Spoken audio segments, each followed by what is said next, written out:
waktu masih sekolah di Indonesia ternyata adalah sejarah palsu, sejarah yang ditutup-tutupi kebenarannya. Sekarang sudah zaman. Shalom Bapak Ibu dan Saudara-saudara yang dikasihi Tuhan Yesus Kristus. Penyesatan memang ada, tetapi cilakalah mereka yang membuat penyesatan itu. Iblis hadir menyerupai domba, tetapi oleh hikmat dan kasih karunia Roh Kudus yang menyertai kita, dari buahnya lah kita boleh mengerti dari pengajaran-pengajaran yang diberikan kepada setiap orang. Kita simak setiap video yang ada dengan membuka hati, membuka mata, dan membuka telinga, supaya kita beroleh pengajaran dan pembelajaran dari setiap apa yang boleh kita simak. Oh, terima kasih teman-teman yang sudah stay tune di sini di Islam Tolologi dan juga di Live Islam Now. Cocok ya teman-teman? Kita Live Islam Now karena Islam Tolologi. Ya, agama tolol makanya harus ditinggalkan. Tepat sekali. Dua channel ini memang bagus untuk berdampingan. Oke. Seperti teman-teman lihat, topik kita kali ini adalah membongkar penipuan sejarah mengenai Wali Songo. Ya, kalau saya zaman dulu pernah menonton video atau film ya mengenai Wali Songo, Sunan Kalijaga, Raden Patah, ini ono. Itu wajahnya itu wajah yang Jawa sekali. Misalnya Jawa kowe ya, kalau orang saya dulu bilang Jawanya Jawa kowe, gitu kan? Tapi sebenarnya siapa sih mereka? Dan saya akan membongkar siapa mereka sebenarnya. Ya, tipu-tipu muslihat mereka meruntuhkan kerajaan-kerajaan Hindu, terutama kerajaan besar Majapahit. Ya, bagaimana strategi mereka? Apa yang mereka kerjakan? Dan siapa yang mengirim mereka? Ya, ini sebenarnya yang ngirim mereka ini bukan dari Arab ya. Nggak ada hubungannya dengan Arab. Tapi mereka ada hubungannya dengan dataran Cina. Kalau sekarang, di zamannya Pak Harto, di zaman Orde Baru, saya ingat banget. Kalau nama-nama Cina, nama-nama Cina, orang-orang Cina itu didiskriminasi sangat hebat, sangat keras. Ya. Dan ini sebenarnya berakar dari Wali Songo ini. Ya, akarnya dari sini. Nah, teman-teman tidak tahu kan bahwa sebenarnya mereka kan dari Tionghoa, dari dataran Cina. Tetapi sesama Cina mereka juga makin gontok-gontokan sesama Islam. Sekarang Indonesia kan Islamnya mayoritas Islam Sunni kan? Tapi yang kalian tidak tahu, Wali Songo ini adalah pembawa ajaran Islam Syiah, Syiite, bukan Sunni. Sunni nggak ngetop waktu itu.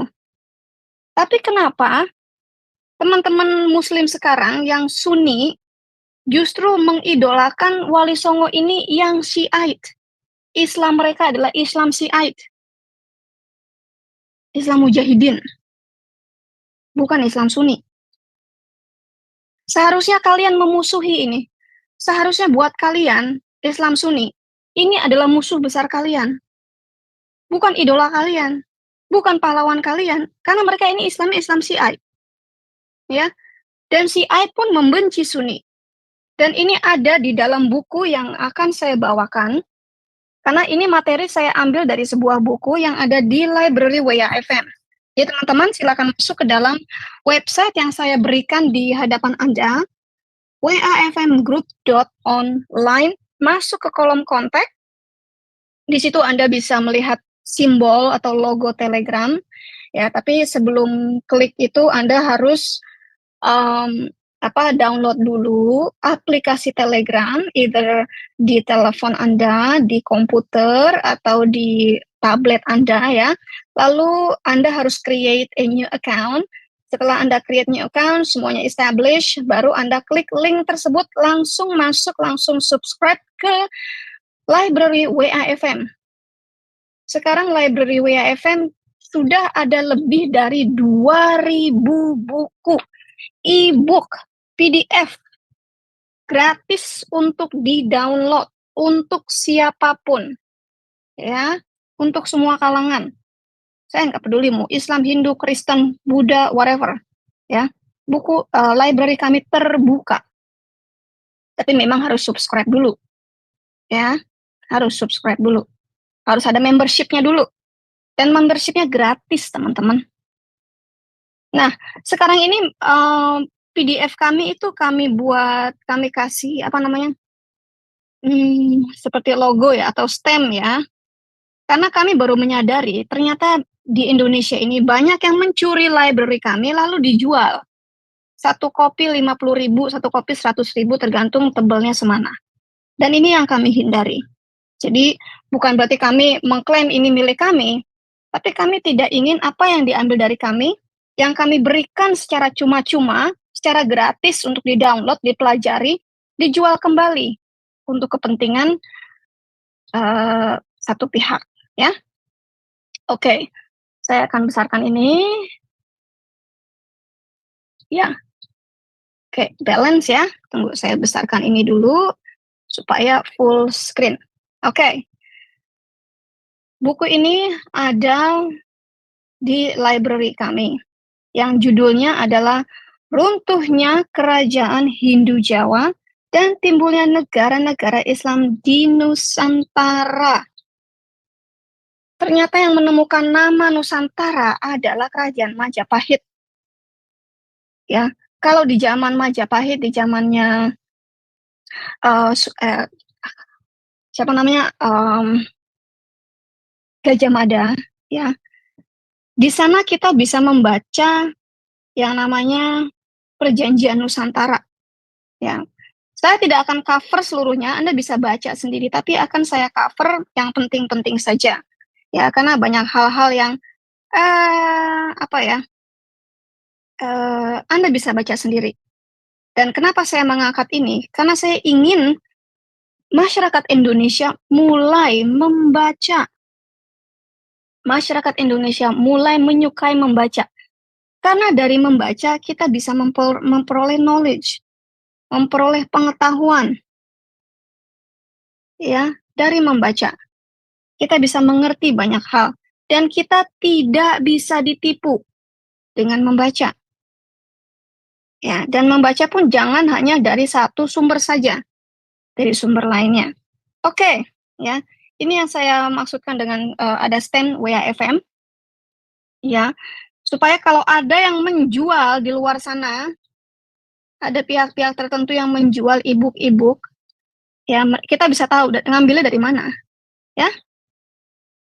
Gitu loh. Jadi bukan maksud WAFM untuk menguasai dunia perpustakaan Indonesia, tidak.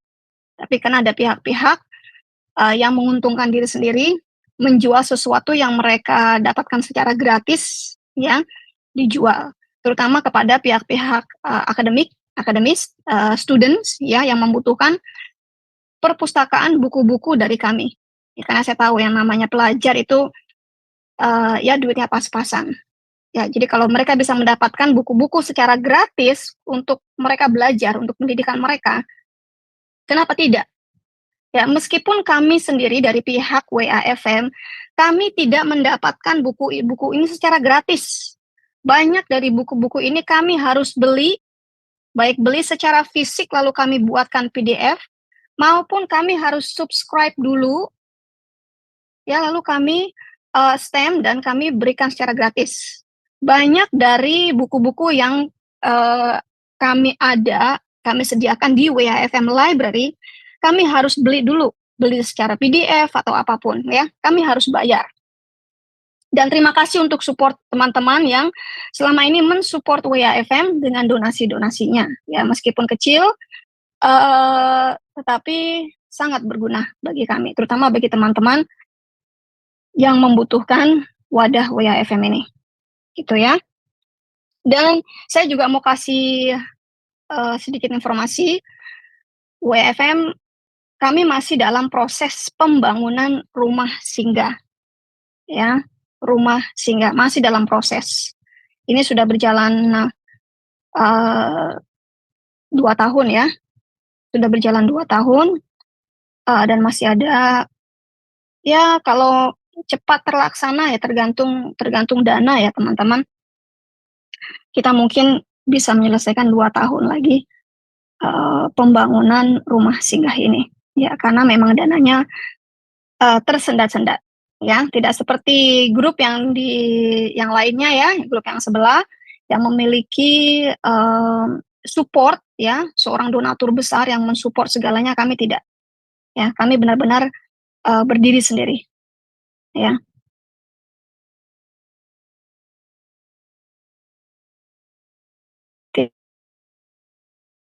Tidak ada donatur besar. Nah, ini karangannya Profesor Slamet Muljana. Ini seorang profesor ya, Profesor Dokter Slamet Muljana. Bukan tukang cilok, bukan tukang bakso, bukan ustadz kaleng-kaleng ya, tapi seorang profesor, seorang dokter. Artinya dia adalah seorang cendekiawan. Oke, ya. Kita langsung saja. Ini ada penyuntingnya Muhammad Al-Fayyad.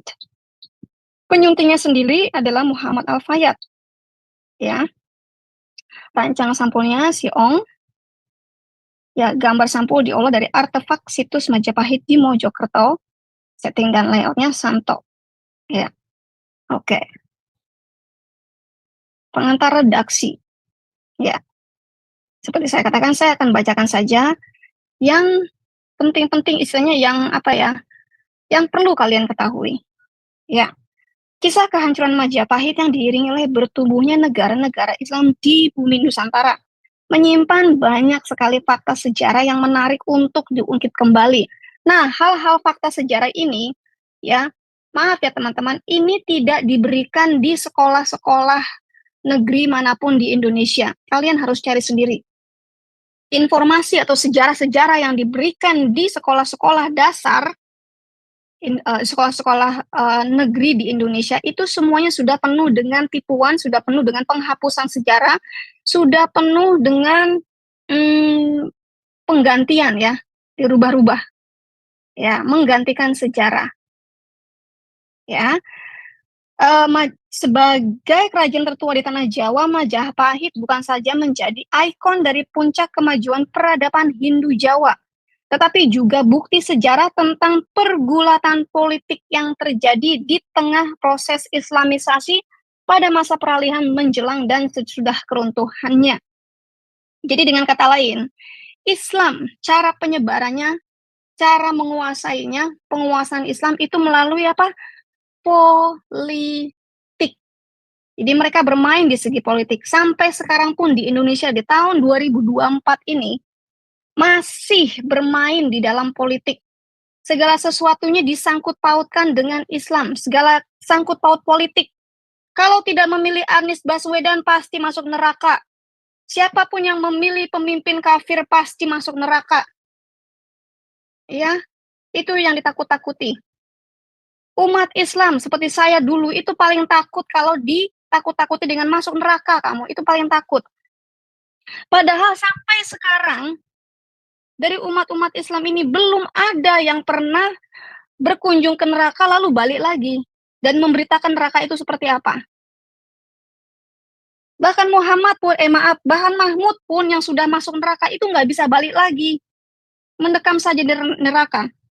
Allah pun mendekam di neraka nggak balik-balik. Allah sudah saya kutuk jadi batu hitam. Ya.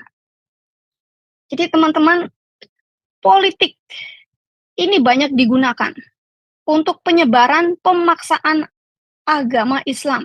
Seperti yang terjadi di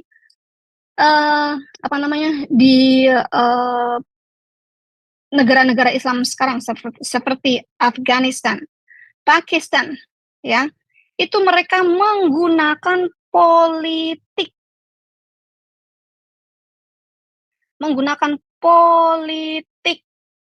politik untuk apa teman-teman? Untuk kepentingan agama, ya, sangat disayangkan kan? Tapi ini yang terjadi teman-teman. Nah, para sejarawan, aduh saya masih balik lagi. Para sejarawan benar-benar, aduh, ini mesti dihilangkan kalau gitu.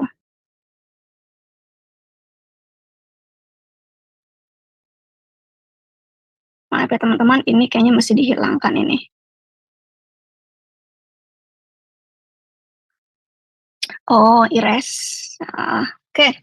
Ya, balik lagi ke sini. Ya, para sejarawan benar-benar menguras energi untuk mengungkap latar dan motif di balik kehancuran Majapahit. Tetapi sungguh amat disayangkan belum banyak sejarawan yang mencurahkan perhatiannya pada peran-peran orang-orang Cina atau Tionghoa dalam Islamisasi yang turut mengantar Majapahit ke ambang terakhir kejayaannya. Jadi sebenarnya teman-teman, Islam itu dibawa oleh kaum Tionghoa, orang-orang Cina yang datang ke Indonesia, bukan orang-orang Arab. Kalau orang-orang dari Arab, Islamnya itu Islam Sunni. Orang-orang Cina ini Islamnya Islam Syiah. Makanya para wali ini, mereka agamanya adalah Islam Syiite. Ya, kalian yang Sunni, yang Muslim-Muslim Sunni, mengidolakan Wali Songo ini, yang notabene adalah alirannya Islam Syiite. Salam, Sang Gugat. Kita baru mulai nih, Gat. Iya. Shalom, shalom. Ya, kita baru mulai nih ya. Nih, betapapun kita tahu tesis yang telah lazim diterima oleh banyak sejarawan menyatakan bahwa Islam Nusantara adalah prototipe lain dari Islam yang berkembang di Jazirah Arab. Salah. Ya, salah besar. Islam yang dikembangkan di Indonesia pada awal sejarah perkembangan Islam atau penyebaran Islam di Nusantara atau di Indonesia itu bukan dari Arab. Orang Arab nggak mau datang ke Indonesia, geli, ya, geli. Bahkan nanti nih kalian baca, masyarakat Indonesia, masyarakat Nusantara pada saat itu menolak orang Arab, maunya sama orang Cina. Ya maaf, orang Cina memang lebih cakep-cakep dibanding orang Arab-Arab, terutama wanitanya. Ya, langsung saja seperti saya katakan, saya akan mengambil yang penting-penting saja. Ya, sejak meletus tragedi Tiananmen, pembantaian orang-orang Cina di Jakarta pada 1740 yang menyebabkan lebih dari 10.000 jiwa melayang orang-orang Cina disekap dan dikonsentrasikan pada titik-titik ghetto yang belakangan dikenal dengan pecinan. Dan ini terjadi lagi di tahun 1998. Pembantaian orang-orang Cina dan Kristen ditambah ya di seluruh Indonesia pada tahun 1998. Dan traumanya itu masih terjadi sampai sekarang. Ya, meskipun kasusnya sudah ditutup di PBB, ya Amerika sudah tutup, ya dan di seluruh dunia sudah tertutup karena tidak ada solusi. Tidak ada yang mau bertanggung jawab. Tapi bisa saya katakan, yang bertanggung jawab adalah Islam. Ya, Islam. Lagi di sini. Nah, kita mengambil dari Babat Tanah Jawi, Serat Kanda, dan sejumlah arsip dari Klenteng Sampokong di Semarang dan Klenteng Talang. Kalau Klenteng, nama Klenteng itu berarti bukan tempat ibadahnya orang Islam ya, teman-teman. Ya. Kalau Klenteng itu bukan tempat ibadah Hindu-Buddha. Klenteng itu tempat ibadah orang apa? Encim-encim, benar. Ya. Oke. Kita langsung saja masuk ke bagian sini. Ada yang lu mau antar, Gat? Ada yang lu mau bawain, Gat? Sebelum kita masuk ke poin-poin yang akan kita bacakan nih, Gat. Lanjut dulu aja, Bu. Lanjut ya. Nanti kalau lu mau sela aja ya. Siap. Kata pengantar, Wali Songo berasal dari Cina. Bener nggak sih? Ya, tadi saya sudah sampaikan ya teman-teman dari awal. Ya. Pada tahun 1968 terbit buku Profesor Slamet Muljana, Runtuhnya Kerajaan Hindu Jawa dan Timbulnya Negara-Negara Islam di Nusantara. Buku itu dilarang. Buku yang ini nih teman-teman, itu dilarang oleh Kejaksaan Agung karena mengungkapkan hal-hal yang kontroversial waktu itu. Yakni sebagian Wali Songo berasal dari Cina. Di Indonesia, kalau kebenaran itu diungkapkan dan mempermalukan Islam, pasti akan di-ban. Banyak buku-buku yang mengungkap kebusukan Islam di Indonesia itu di-ban, dilarang masuk. Makanya saya adakan library WAFM. Segala buku-buku yang dilarang di Indonesia, dilarang beredar di Indonesia, itu ada di library kami. Di sana ada admin kita. Ketik aja, Pak Admin, buku mana saja yang dilarang di Indonesia? Banyak sekali. Ya. Banyak sekali buku-buku yang dilarang beredar di Indonesia, di-ban. Buku terlarang, bahkan Dewi Bulan pun terlarang masuk ke Indonesia. Ya, bukan cuma buku-buku, Dewi Bulan dilarang masuk Indonesia. Dewi Bulan masuk ke dalam daftar cekal di Indonesia. Tuh kan? Tidak ada salahnya bila benar bahwa 9 penyebar agama Islam itu dari Cina atau dari belahan dunia manapun. Apa salahnya? Kalau memang Wali Songo ini, penyebar-penyebar agama Islam ini memang dari Cina. Kenapa mesti ditutupin? Mereka bukan orang Arab. Ya, Raden Pata, Kalijaga, atau apapun itu bukan nama bahasa Arab. Tapi nama bahasa asli Indonesia. Mereka memiliki nama Cina, nama asal mereka, nama asli mereka, tetapi mereka harus menggantikan nama asli mereka ke dalam nama Nusantara supaya lebih membaur kepada orang-orang Nusantara di sekitarnya. Saya pun seperti itu. Waktu saya masuk sekolah dasar negeri, ya, di sebuah kampung di Jakarta, orang tua saya harus menggantikan nama saya. Harus menjadi nama pribumi. Bapak saya pun yang memiliki nama keturunan itu harus diganti. Karena sebagai wali harus memiliki nama pribumi juga. Jadi pada saat itu, nama saya dan nama bapak saya yang memiliki nama asli yang lainnya ya, itu harus mengganti nama menjadi nama pribumi. Gitu loh, ya. Dan saya tidak perlu menyesalkan hal itu. Ini menjadi kesaksian saya betapa busuknya Islam, betapa busuknya kebencian mereka terhadap orang-orang Cina. Tetapi mereka tidak sadar yang membawa Islam ke Indonesia, ke Nusantara adalah orang-orang Cina. Kita lihat ya teman-teman ya. Hanya karena politik, maka Soekarno membenci Cina. Karena kepentingan politik, Soekarno memutuskan hubungan dengan Cina dengan alasan apa? Komunis.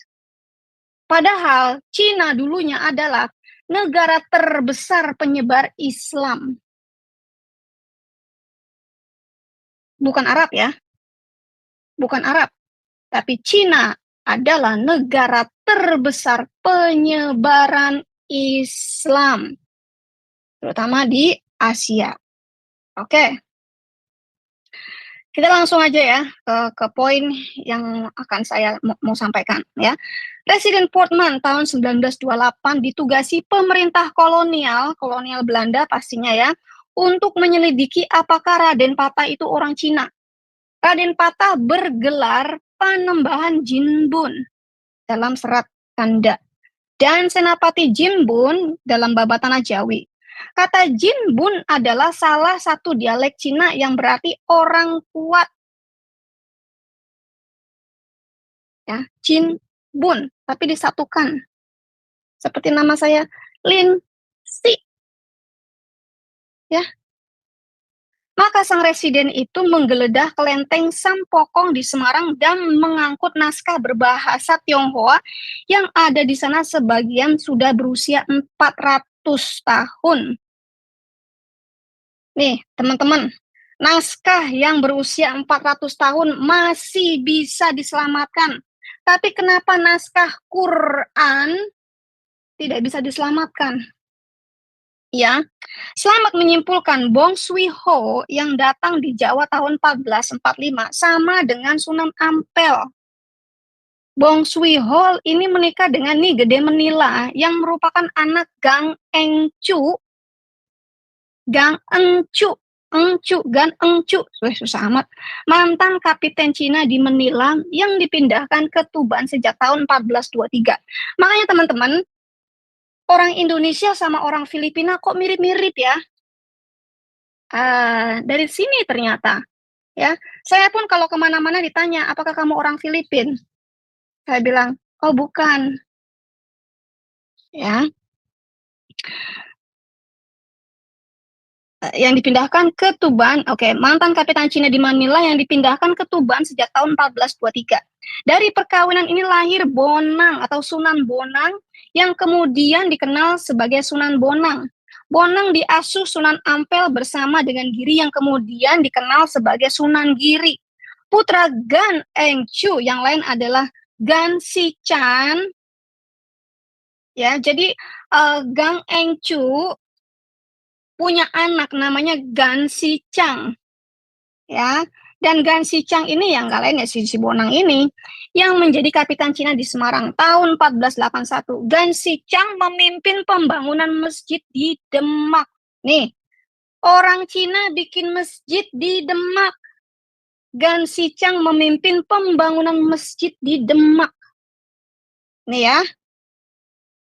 Ini bukan Abdullah bin Abdul nih yang bikin, yang memimpin pembangunan masjid di Demak, tetapi Enci, ya, engkoh nih yang bikin, dengan tukang-tukang kayu dari galangan kapal Semarang. Oke. Akhirnya Slamet menyimpulkan Sunan Kalijaga yang masa mudanya bernama Raden Said itu tak lain dari Gan Sicang. Dari si Encang-Cang ini, si engkoh Cang ini ternyata namanya adalah dirubah menjadi Sunan Kalijaga. Atau namanya sebenarnya Raden Said, diganti menjadi Raden Said, ya. Lalu diangkat menjadi Sunan Kalijaga. Sedangkan Sunan Gunung Jati atau Sarif Hidayatullah menurut Slamet Mulyana adalah Engkoh Abo, namanya dirubah menjadi Syarif Hidayatullah, lalu diangkat menjadi Sunan Gunung Jati karena dia menguasai Gunung Jati. Ya. Putra Sultan Trenggana memerintah di Demak tahun 1521-1546. Sementara itu Sunan Kudus atau Ja'far Siddiq namanya tidak lain adalah Jatiksu. Engkoh Jatiksu itu Sunan Kudus atau Ja'far Siddiq. Cina semua kan, ini engkoh-engkoh semua nih. Yang menguasai Jawa pada waktu itu adalah engkoh-engkoh dari Tionghoa. Sekarang nanti akan kita lihat pertikaian antara sesama engkoh, sesama Muslim sendiri, ya, antara sesama Islam dari Islam yang Syiah dimusuhi, lalu si Islam apa lagi tadi saya lupa bacanya. Jadi di dalam Islam sendiri terjadi pertikaian penguasaan, saling menguasai, ya. Oke, kita langsung masuk saja ke tempat yang mau saya berikan, ya. Pada abad-abad berikutnya sudah ada sumber berbahasa Eropa mengenai tokoh Cina yang beragama Islam.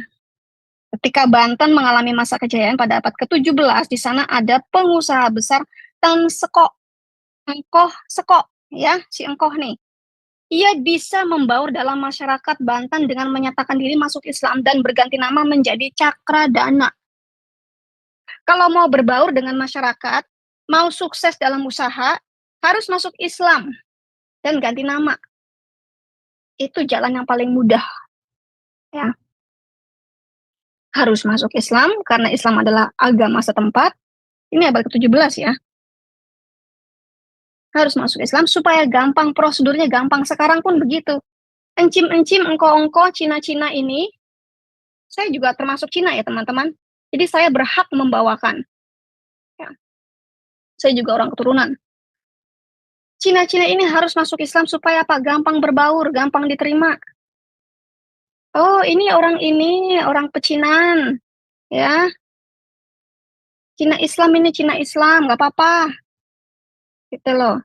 Karena banyak Cina-Cina pakai jilbab. Supaya gampang. Hidup mau gampang, masuk Islam aja. Gampang, ya. Nggak akan dipersulit, nggak akan dipersekusi. Nah, orang-orang Cina, termasuk orang-orang seperti saya ini dulu, maunya gampang. Udahlah, nggak usah pusing-pusing lah, cincai-cincai lah. Agama apa sih? Udah masuk Islam aja, syahadat aja, biar usaha lu gampang. Ya, lu mau punya customer banyak, masuk Islam aja kok, syahadat, jadi mu'alaf, ya. Nanti lu pasang itu plank ya, bakso mu'alaf pasti banyak yang mau. Nah, ya kan? Oke. Ya, jadi si Tan Seko ini ya secara formal ia masuk ke agama yang dipeluk oleh mayoritas masyarakat Banten masa itu. Yang jelas dengan menjadi Muslim, Cakradana atau Tan Seko mendapat dan diterima menjadi anggota masyarakat Banten. Masih terjadi sampai sekarang. Lu mau gampang hidup, ya masuk Islam aja. Jadi mu'alaf, ya ucapkan syahadat supaya gampang diterima. Nah ini saya scroll apa aja supaya teman-teman baca sendiri, ya. Ini bahasa pengantar. Saya nggak perlu buang-buang waktu. Anda silakan baca sendiri kata pengantarnya. Saya mau masuk saja ke dalam daging, oke, ya, ke dalam daging dari buku-buku ini. Nah, di sini adalah daftar urutan raja-raja Majapahit. Ini adalah kisah-kisah bagaimana runtuhnya Majapahit ya dari zaman Hayam Wuruk. Kayaknya nggak perlu saya bacakan ya teman-teman. Anda teman-teman silakan baca sendiri. Ini hanya mengingatkan saya waktu saya masih sekolah negeri di Indonesia, ya. Nah, ini perlu dicatat lagi nih. Nah, perlu dicatat bahwa menurut kronik Raja Kula Yuan ini pasti Cina ya teman-teman, ya bukan Madura ya. Yuan ini nggak ada, nama orang Madura namanya Yuan itu kagak ada. Ini orang Cina nih. Pada tahun 1325 dan 1332 ada utusan dari Jawa ke Tiongkok. Jadi orang Jawa ke Cina. Makanya Indonesia punya moto yang berkata apa namanya? Carilah ilmu sampai ke negeri Cina. Karena di negeri Cina itu dulu adalah sentralnya Islam. Sentralnya penyebaran Islam di seluruh Asia, bukan di Arab. Ya, nggak ada itu istilah carilah ilmu sampai ke negeri Arab. Nggak ada, Arab masih bego-bego. Sampai sekarang pun masih bego. Makanya dia manggil orang-orang kafir untuk membangun sumur Zam-Zam. Ya, masih bego Arab sampai sekarang. Kencing onta diminum, dikatakan sebagai obat kuat. Kan bego. Lebih pintar orang Cina. Orang Cina banyak meramu-ramu jamu-jamu. Mau jamu kuat, mau jamu lemah, mau jamu apapun. Orang Cina yang meramu. Ya, dengan pangkat menteri bernama Sangkiak Liyulan. Sengkia Liyulan. Ya. Oke, kita langsung saja masuk ke dalam daging. Ini teman-teman bisa baca sendiri ya. Ternyata di sini banyak pertikaian antara sesama Cina sendiri. Ya. Nah, nama Palembang itu dari mana? Dari nama Manahapolinpang, itu nama Cina. Nama Medan juga dulu nama Cina. Palembang, jadi Palembang. Medan, jadi Medan. Ya. Sampotsi, aduh. Pokoknya banyak sekali nama Cina yang sekarang jadi nama Indonesia. Dulu daerah-daerah seperti Palembang, Palangkaraya, itu nama Cina semua. Ya. Gitu loh. Nah, ini sejarah yang perlu kalian catat juga. Pedagang-pedagang asing itu disponsori oleh dinasti Fatimiyah di Mesir yang memeluk agama Islam aliran Syiah.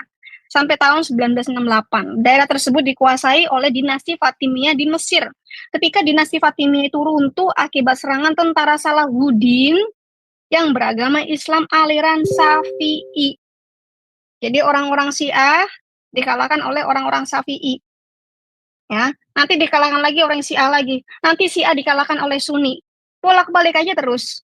Dan sampai sekarang sesama Islam itu saling bunuh. Ya, saling bunuh. Di dalam Kristen banyak doktrin-doktrin, banyak doktrin yang berbeda. Oh, kamu Kristennya apa? Oh, aku gerejanya ini.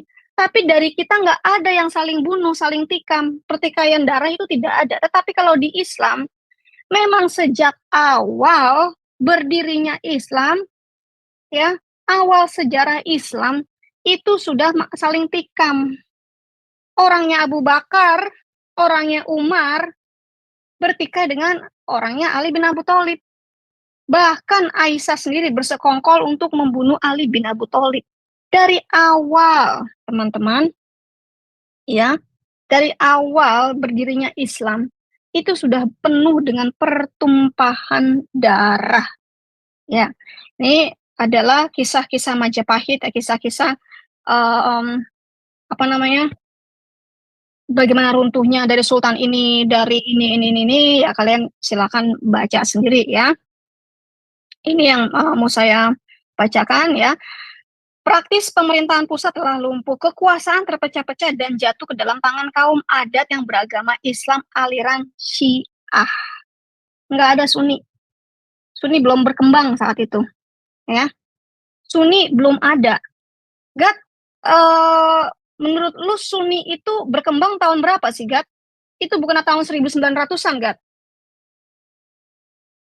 Bener nggak, Gat? Iya, benar. Ya, Sunni itu baru terbentuk tahun abad ke-20 ya, Gat? Apa ya, abad ke-20 ya? 1900 something deh, ya. Kalau Syiah ini sudah sejak adanya Islam terbentuk ya sebenarnya Syiah ya. Jadi Islam yang sebenarnya adalah Islam Syiah, aliran Syiah, bukan Sunni.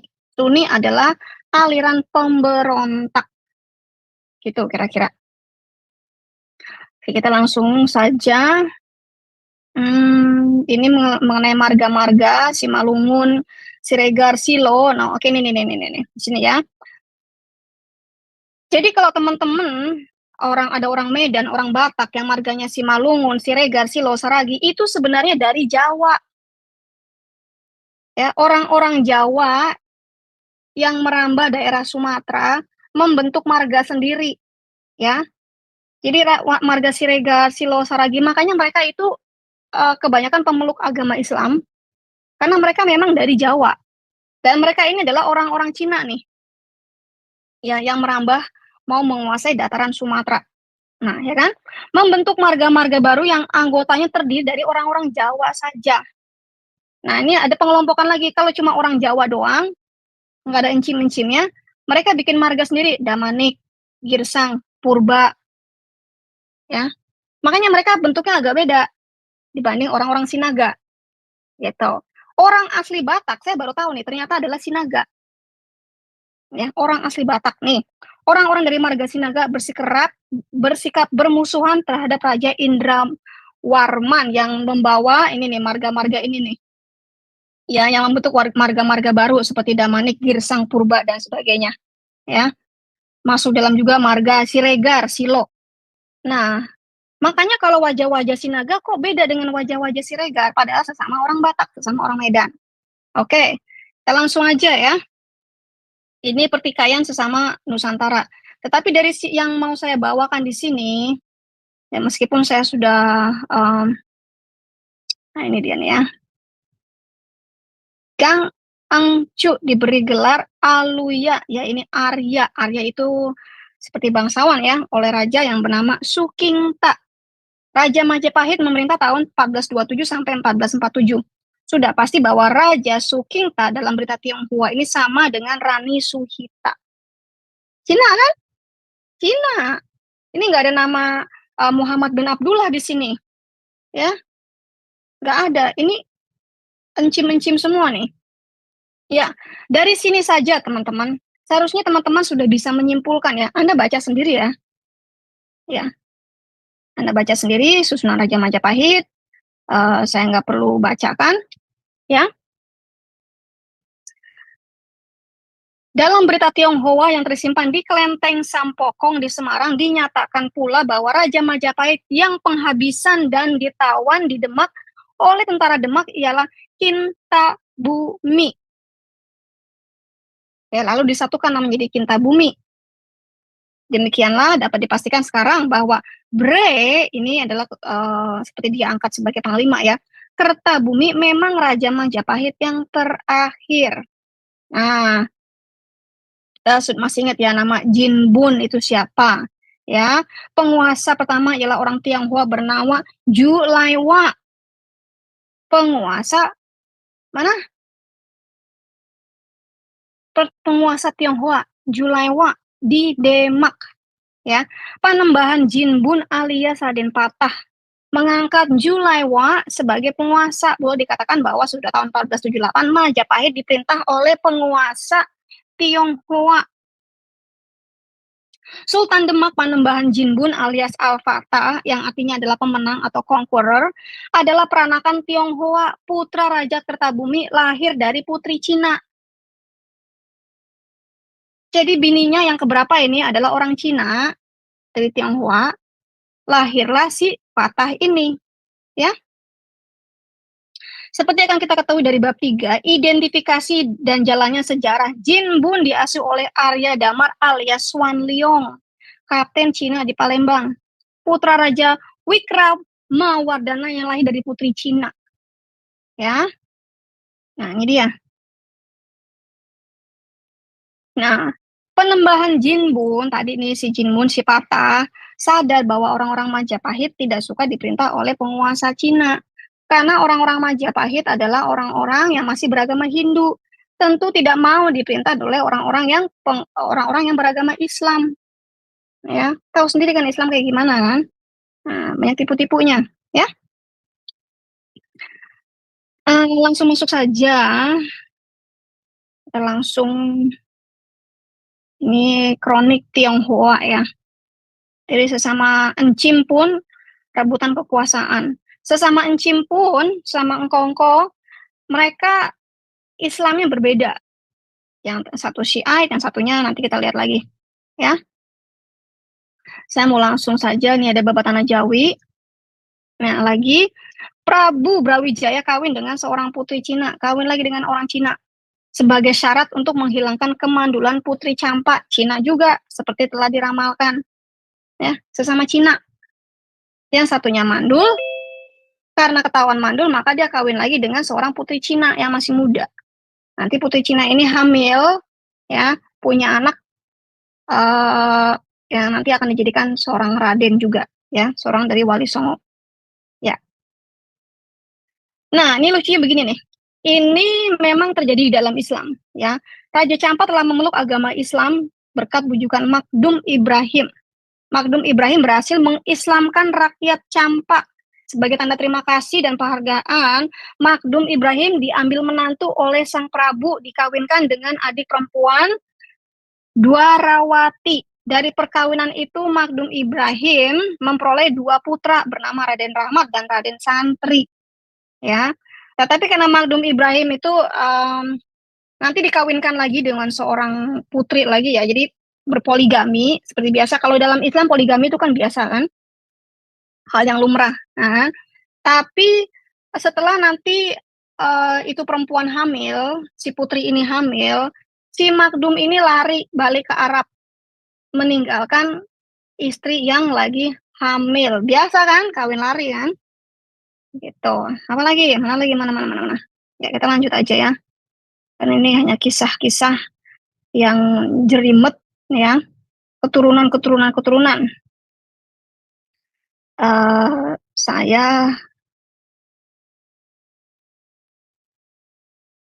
Nah, ini dia yang tadi saya katakan ya. Sayyid Ishak yang ditugaskan untuk mengislamkan Belambangan tidak berhasil dan kembali ke negara Arab. Jadi mereka mencoba mengislamkan kerajaan Belambangan dan tidak berhasil. Ini tugas ya dari Sunan Gesang, dari Pemalang, ya, dan juga dari Tuban kedatang ke Mampel, ya, yang ditugaskan itu Sayyid Ishak, ditugaskan untuk mengislamkan kerajaan Belambangan tapi tidak berhasil. Karena tidak berhasil, malu dia kembali ke negara Arab. Selama tinggal di Belambangan, ia berhasil mengelakkan epidemia. Karena itu ia mendapat hadiah seorang putri keturunan Dadali Petak. Putri itu ditinggalkan dalam keadaan hamil. Biasa kan Mokondo.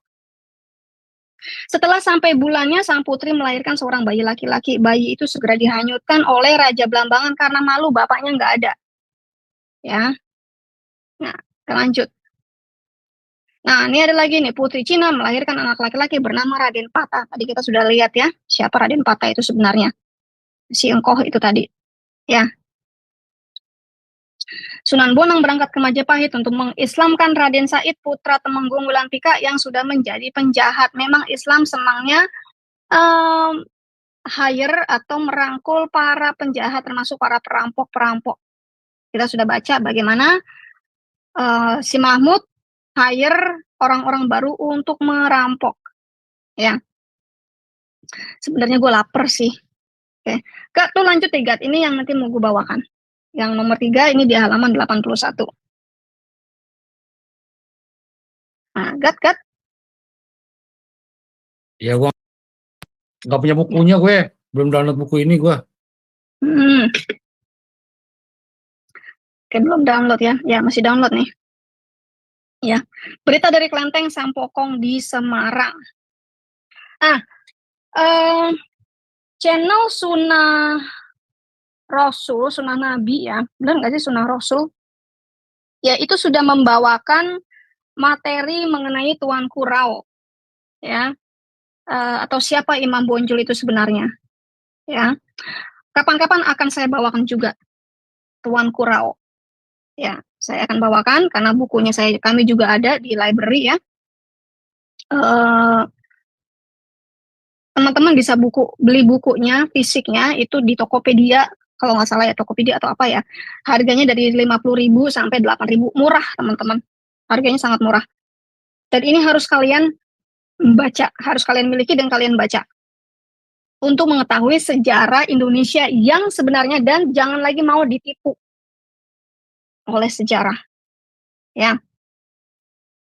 Presiden Purtman tahu bahwa kata Jinbun adalah dialek Yunan, yang berarti orang kuat. Tetapi nama Jinbun tidak pernah termuat dalam berita Tionghoa dari keluarga Ming. Jadi sebenarnya Jinbun ini memang dikeluarkan atau dibuang oleh keluarga Ming. Ya. Nah, tadi Jinbun itu namanya siapa? Pengganti nama Raden Patah ya.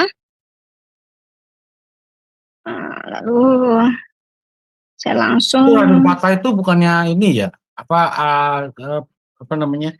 Kerajaan Demak itu bukan ya? Iya. Iya kan? Raden Patah. Raja Nah, berarti bapaknya itu kan orang ini kan Majapahit. Raja Majapahit kan tuh. Kan memang pecahan.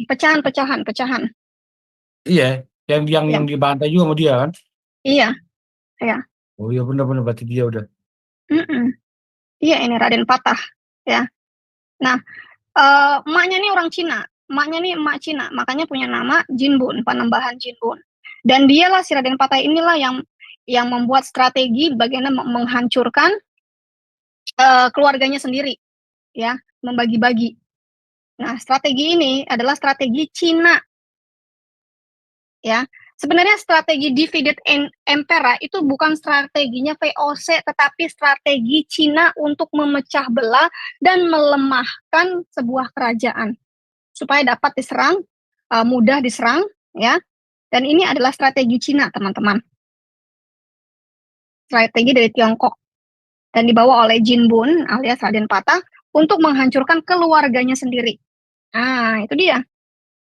Jadi sebenarnya sunan-sunan Wali Songo ini yang kalian elu-elukan itu adalah tidak lain daripada pemberontak-pemberontak keluarga sendiri, pembasmi keluarga mereka sendiri, pembunuh ayah ibu mereka, pembunuh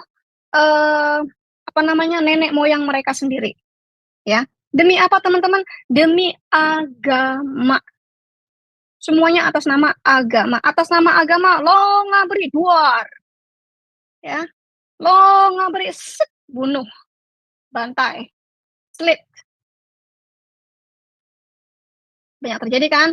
Lo ngabari, bubar, nggak boleh ibadah. Lo ngabari. Padahal yang dikabarin juga kagak denger. Teriak pakai toa gede-gede, keras-keras. Tetap aja itu si Allah nggak denger. Budek. Seperti kata di satu raja-raja, Allah mereka itu budek. Ya. Lanjut ya teman-teman. Nah, ya kan? Berdasarkan dokumen Tionghoa dari Klenteng Sampokong di Semarang itu, Portman mengutarakan bahwa Jinbun, si Raden Patah ini, berhasil menahan Raja Kertabumi dan membawanya ke Demak. lalu mengangkat seorang Tionghoa bernama Julaiwa sebagai penguasa di Majapahit. Jadi Raja Kertabumi ditahan, ditangkap, dipindahkan, dibawa ke Demak untuk disiksa dan dibunuh, lalu menggantikan penguasa Majapahit dengan orang Tionghoa lainnya, orang Cina lainnya yang beragama Islam bernama Julaiwa. Ya. Tapi si Julaiwa ini tidak mendapat sambutan baik karena masyarakat Majapahit sudah kadung mencintai pemimpin mereka yaitu Raja Kertabumi. Ya. Lalu pada tahun 1485 timbul pemberontakan anti Tionghoa di berbagai tempat di wilayah Majapahit. Ya. Karena memang maaf ya teman-teman, saya pun sebagai seorang keturunan adalah keturunan kampret. Maaf ya. Maaf ya. Saya sebagai orang keturunan ternyata adalah keturunan kampret. Ya. Saya punya hak ya untuk mengatakan seperti itu karena saya sendiri seorang keturunan. Ya. Emak saya orang pribumi, bapak saya orang keturunan. Oke, apalagi? Ini banyak sekali teman-teman yang harus kita baca. Ya, banyak sekali ketidakwajaran dalam keruntuhan Majapahit ini. Ketidakwajaran, ya. Nah, Presiden Portman yakin bahwa Arya Dama, Raden Pata alias Jin Bun dan Raden Kusen adalah 50-50 peranakan Tionghoa keturunan Raja Majapahit yang lahir dari putri Cina. Yang lahir dari bininya yang orang Cina. Jadi Raja Majapahit ketika disodorkan wanita berdarah Cina, orang Cina, cakep-cakep, yang Islam, ya, lalu melahirkan anak-anak mereka yang tentu akan menjadi anak-anak Islam. Ya, ini adalah strategi Tionghoa untuk menghancurkan kerajaan-kerajaan di Nusantara. Jadi strategi Cina untuk meruntuhkan Indonesia menguasai Nusantara, yaitu dengan mengirimkan wanita-wanita cantik untuk dikawinkan kepada raja-raja mereka, dikawinkan kepada penguasa-penguasa mereka. Ya, untuk melahirkan anak-anak yang nantinya akan beragama Islam dan akan menguasai kerajaan Majapahit dan menghancurkan ayah-ayah mereka, menghancurkan kerajaan Majapahit. Ini strategi Cina sebenarnya. Nggak ada hubungannya sama Arab sebenarnya. Pantesan ya. Iya gini. Pantesan kalau saya lihat ya kayak pihak keturunan agak Cina gitu tuh, ya gitu ya Bu ya, kerja keras, ulet gitu ya. Kayak gini ya ternyata ya. Iya. Ya. Terus ini kayaknya akhirnya ke Ottoman deh ini sih. Kalau gue lihat sini. Ujung-ujungnya ke Ottoman ini. Islam. Iya memang. Tapi ini kan kita melihat dari Nusantara ya, dari Indonesia sendiri bagaimana kehancuran ya. Bahkan prasasti-prasasti tua pun mereka hancurkan. Gitu loh. Ya. Di zaman Bung Karno sendiri, maaf ya, teman-teman yang sangat mengeluh-elukan siapa Bung Karno. Bung Karno sendiri pun menghancurkan beberapa prasasti yang ada silsilah Cina-nya. Ya, silsilah kejayaan Tionghoa, Islam Tionghoa itu dimusnahkan. Karena kebenciannya dengan orang-orang Cina ini. Ya. Mengapa pribumi-pribumi ini sangat membenci orang-orang Cina? Ya karena ini teman-teman, kita tidak bisa menyalahkan mereka ya, orang Majapahit yang membenci orang-orang keturunan Cina ini. Karena mereka menyebarkan agamanya dengan paksa, dengan tipu muslihat, dengan pembunuhan. Saya tidak menyalahkan kalau orang pribumi itu sangat benci dengan Cina. Saya tidak menyalahkan. Karena dulu waktu saya kecil juga saya dibully. Saya bergaul di tengah-tengah orang pribumi yang kulitnya hitam-hitam, gesang-gesang, jelek-jelek, bulat-bulat, rambutnya pada keriting. Ya. Sementara saya rambutnya merah, kulitnya juga merah, matanya encrit. Ya. Dibully saya.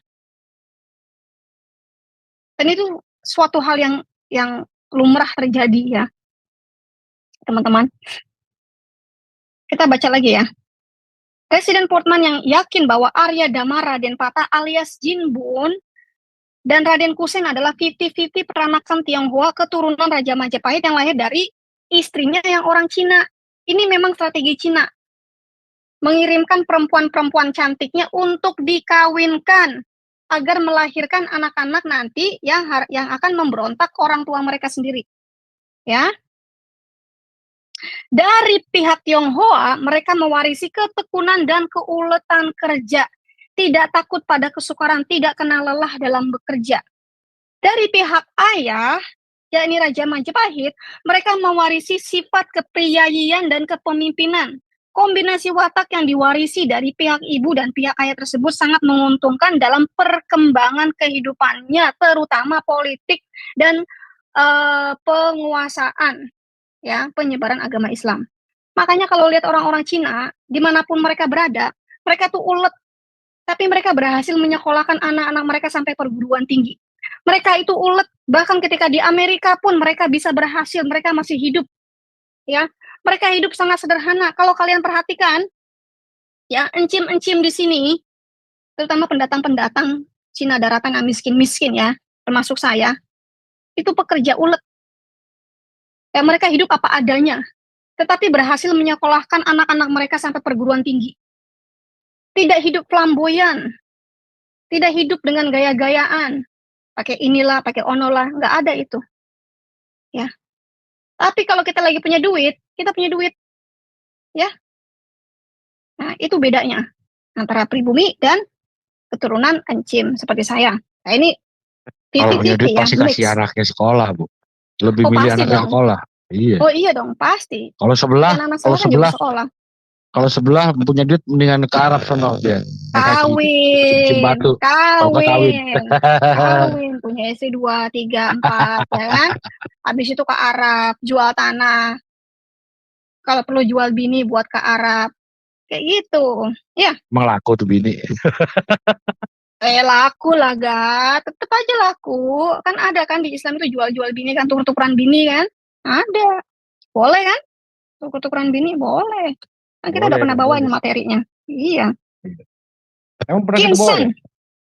Kenapa? Kita pernah bawain itu, Gat. Seks nyeleneh dalam Islam.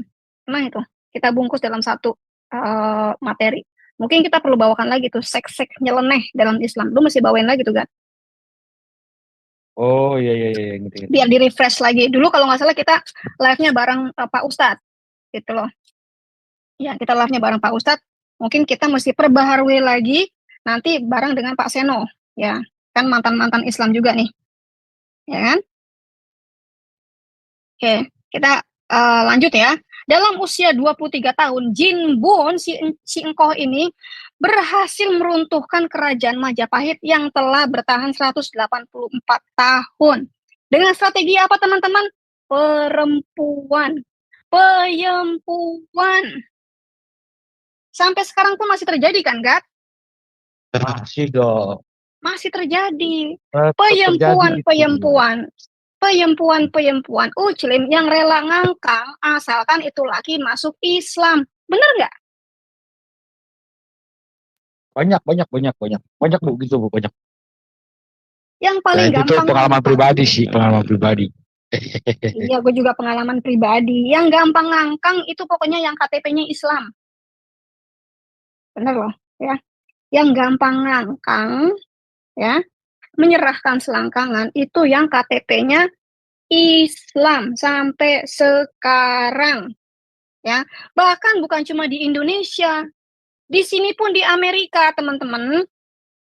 Kalau kita gaul dengan orang-orang Indonesia di sini ya, meskipun mereka sudah punya suami, yang gampang ngangkang untuk orang lain, untuk cowok lain, itu yang masih punya masih Islam.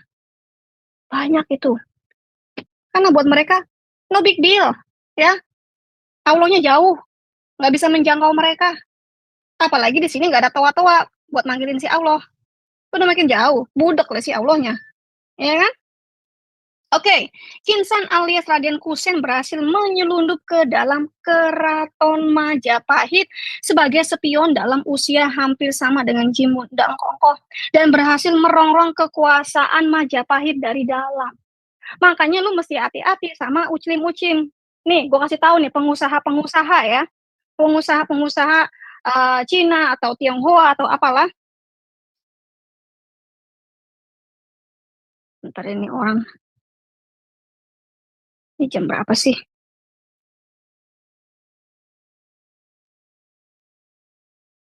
Oke, Gat, lanjut dulu, Gat. Ini gue lagi ada tamu. Nah ini ya, jadi ini sebenarnya bercerita soal sejarah. Jadi ini sejarahnya sejarah dari ini ya, Majapahit sebenarnya. Ini nyambungnya ke kerajaan Majapahit, ke kerajaan Demak. Nah, salah satunya ya ini yang harus Anda ketahui bahwa Demak itu bisa mengalahkan Majapahit itu bukan tanpa bantuan. Demak bisa mengalahkan Majapahit karena dibantu sama Islam. Dalam hal ini ya kalau berdasarkan dengan sejarah itu dari Kekhalifahan Ottoman. Demak meminta bantuan pada Ottoman untuk menyerang Majapahit. Nah, itu cerita panjang gitu. Seru. Jadi kalau Anda lihat film kolosal itu, ya Anda bisa bayangkan bagaimana pertempuran antara kerajaan Demak dengan Majapahit. Wah, luar biasa. Majapahit berbagai upaya dipakai gitu ya untuk menghindari supaya nggak membunuh anaknya sendiri. Jadi Raden Patah itu anak dari ini ya, dari Majapahit sebenarnya. Ya, mereka mereka tetap berusaha tidak sampai membunuh anaknya Raja Majapahit, Raden Patah itu. Tapi Raden Patah ya udah gila kekuasaan, nggak pandang bulu, semua disikat, termasuk akhirnya ayahnya sendiri disikat sama dia. Ini waduh, ini pengalaman sejarah yang luar biasa sebenarnya kalau Anda perhatikan gitu ya. Nah, dan Islam di Indonesia itu sebenarnya mulainya dari Cina. Kalau kita ambil kesimpulan dari buku ini, ya, Cina inilah yang paling banyak mempengaruhi hingga akhirnya Islam itu bisa bisa berada di Pulau Jawa, bisa tersebar. Misalnya tadi kita lihat yang Wali Songo, kalau Anda yang baru datang baru lihat ya. Nah, jadi nah, jadi tuh Cina, orang-orang Cina itu ya kayak biasanya sih kalau kita kenal dulu namanya putri-putri Campa ya. Nah, putri-putri Campa inilah yang luar biasa cantiknya dipakai sebagai alat untuk mengislamkan Nusantara saat itu ya. Jadi Anda nggak usah heran bagaimana Islam berkembang. Ya itu dia dari situ.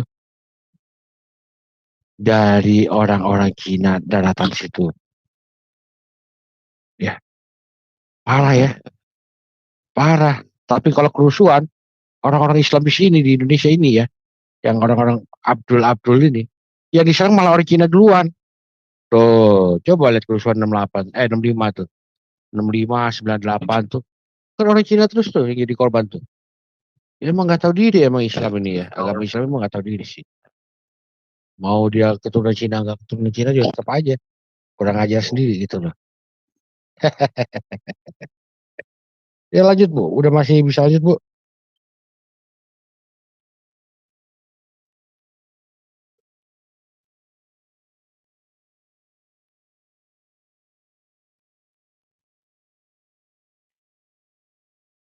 Oke, kita lanjutin di baca ini ya. Kayak gini. Eh, Kombinasi watak yang diwarisi dari pihak ibu dan pihak ayah tersebut sangat menguntungkan dalam perkembangan kehidupannya. Terbukti bahwa mereka adalah tokoh-tokoh sejarah yang pantas dikagumi. Dalam usia 23 tahun, Jin Bun berhasil meruntuhkan kerajaan Majapahit yang telah bertahan 184 tahun. Qin San alias Raden Kusen berhasil menyeludup ke dalam kerajaan Majapahit sebagai spion dalam usia yang hampir sama dengan Jin Bun dan berhasil merongrong kekuasaan Majapahit dari dalam. Serem amat ya. Ya Majapahit kerajaan besar bisa dibawa blok begitu. Kemudian membangun pelabuhan Semarang dan pandai membuat meriam-meriam besar. Nah, iya, ini kan orang Cina ini. Gitu. Mereka tuh kalau kapal-kapal Cina ini dulu memang pakai meriam. Dia kan jago gitu-gituan. Thank you, honey. Ya. Oke, gue balik. Oke. Oke, jadi tadi Gugat sudah menjelaskan sedikit ya. Di dalam Islam, strategi apapun dipakai. Bahkan membunuh orang tua sendiri. Iya kan?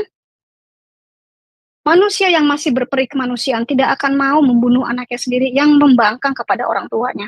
Tetapi mereka ini, si Islam-Islam ini, mereka akan tega membunuh orang tua mereka demi apa?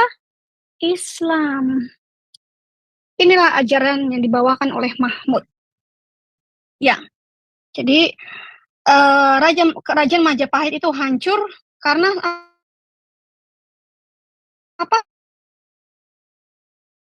Islam yang dibawa oleh Cina, bukan Arab ya teman-teman. Ini Arab belum ada nih kayaknya, ya. Penyebaran Arab belum masuk ke Asia Tenggara nih. Ini tugasnya orang-orang Cina nih. Nah, makanya sekarang kalau kalian perhatikan di Cina sendiri itu Islam dilarang beredar karena seperti ini teman-teman. Sekarang negara Cina adalah negara komunis, ya, yang melarang terutama Islam. Karena Islam dan komunis itu bersaing dalam politik. Ya kan? Nah, pada masa pemerintahan Sultan Demak, orang-orang Tionghoa di Jawa hampir semuanya keturunan orang-orang Tionghoa dari Yunan dan Swato. Hal itu jelas dari nama keluarga yang menjadi suku pertama pada namanya. Nama keluarga Ma Bong adalah nama keluarga orang-orang Tionghoa dari Yunan. Sedangkan nama keluarga Gan adalah nama keluarga orang-orang Tionghoa dari Swato. Demikianlah Ma Fonghu, Ma Huan, Bong Sui Ho berasal dari keluarga Yunan, sedangkan Gang Eng Chu, Gang Eng Wan dari Swato. Orang-orang Tionghoa di Pulau Jawa zaman sekarang hampir semuanya mempunyai nama keluarga yang berasal dari Hokkien. Nama keluarga Hokkien adalah Tan, Lim, Oi, Chia, termasuk saya ya. Saya itu berasal dari nama keluarga Hokkien, meskipun tidak ada di sini. Ya, ini berarti bahwa setelah runtuhnya Kesultanan Demak, orang-orang Tionghoa dari Yunan di Pulau Jawa makin terdesak oleh orang-orang Tionghoa dari Hokkien. Tuh kan, main desak-desakan kan? Dari Yunan mendesak Hokkien. Sama, sesama Cina juga kalau mereka Islam pasti main desak-desakan. Nggak ada bedanya, teman-teman. Ya, itu yang bisa saya bawakan sekarang ya, teman-teman. Nanti kita akan masuk ke dalam, mungkin minggu depan ya, kita akan masuk ke dalam ringkasan preambule, prasaran. Ini bagaimana tahun-tahun ya di apa namanya dijelaskan ya. Ini minggu depan kita masuk ke sini. Ya, silakan Gat. Gue udah stop, gue akan stop share. Cek. Silakan lanjut Gat. Ya, silakan lanjut Gat. Ya. Jadi gini ya. Jadi kalau menurut gua tuh, sejarah itu kan tidak beragama. Sejarah adalah sejarah. Tapi sejarah itu bisa jadi pelajaran yang bagus sebenarnya. Nah, coba kita lihat bagaimana Islam berkembang di Nusantara. Kenapa Islam itu teriak-teriak, Kristen dengan penjajahan. Ya. Faktanya dari sejarah kalian, Islam masuk bagaimana caranya? Nah, kan gitu. Kita bisa lihat itu Wali Songo, kemudian bagaimana ayahnya dibunuh sama anaknya. Ya. Gara-gara apa? Gara-gara Islam lagi. Gara-gara mau ngambil kekuasaan lagi. Ya. Pokoknya mau ras apapun orang itu, selama agamanya adalah agama Islam, selesai. Iya dong. Dari situ yuk kita udah tahu. Agama apapun, kalau agamanya Islam ini, mau ras manapun, sama aja nggak nolong. Ya. Sama-sama koplak. Gitu. Ya, semoga bisa berpikir aja ya buat semua. Kalau nggak mau pikir ya terserah. Mau gue pikirin. Ya. Iya, benar ya teman-teman. Jadi kami di sini bermaksud untuk mencerdaskan bangsa Indonesia. Sejarah yang selama ini saya terima, pelajaran sejarah yang selama ini saya terima waktu masih sekolah di Indonesia ternyata adalah sejarah palsu, sejarah yang ditutup-tutupi kebenarannya. Sekarang sudah zaman internet, sudah zaman keterbukaan, semua kebenaran akan diungkapkan dan semua kejahatan, kebodohan juga akan disingkapkan. Jadi teman-teman, selamat tinggal Islam, live Islam now, karena Islam adalah Islam tolologi. Pas kan? Karena Islam ini tolologi, maka sekarang harus Live Islam Now. Bener nggak, Gat? Dua channel yang sejalan nih. Iya betul. Ya kan, lu mesti balikin lagi namanya jadi Islam Tolologi, Gat. Ya. Karena Islam Tolologi lah masyarakat Live Islam Now. Nah, pas kan? Iya. Mau Ya, rencana mau dibalikin saya belum aja. Belum sempat. Ya, balikin lagi, Gat. Balikin lagi ke Islam Tolologi. Nah, paling Iya, enak iya. gue ngomongnya. Islam Tolologi ini bikin orang marah, Gat. Bikin si Kadrun ngamuk. Kurang ajar lu ya bilang Islam Tolologi. Nah, dia sendiri udah ngomong kayak gitu kan. Ya, Iya. teman-teman, ini bukunya ada di Telegram ya. Ya, silakan teman-teman akses ya di Telegram WAFM Library, ada bukunya. Ya, silakan masuk ke wafmgroup.online, lalu ke bagian kontak ada simbol Telegram, Anda klik saja ya, masuk ke dalam library. Itu teman-teman. Oke, ada lagi gak sebelum kita closing? Ya sementara nggak ada sih. Lanjut aja udah. Kalau mau closing. Ya udah, kita closing ya teman-teman.